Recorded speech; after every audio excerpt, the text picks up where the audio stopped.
শায়েখ আহমদুল্লাহ নামে এক বেয়াদব এক বক্তা আছে, এটা রাস্তা কাফের, ইমান ছাড়া।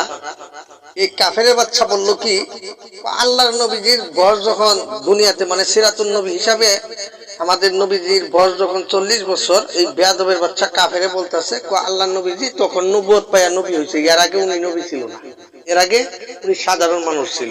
এই কথা বলার কারণে আহমদুল্লাহ কাফের, এর গোষ্ঠী সহ কাফের। মানে ওয়াহাবি মানে হচ্ছে কওমি অঙ্গনের লোক যারা আছে, এরা হচ্ছে নবীর দুশমন, এরা এমনিতেও কাফের।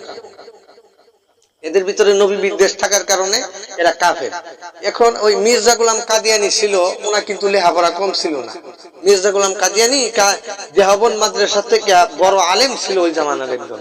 এই মির্জা গোলাম কাদিয়ানি বার হইয়া ওই থেকে আলেম হয়ে আইসা বলে যে আমি নিজেই নবী, নাউজুবিল্লাহ। মির্জা গোলাম কাদিয়ানি নিজের নবীর সমতুল্য দাবি দিছে এবং নবী দাবি দিছে। দাবি দেওয়ার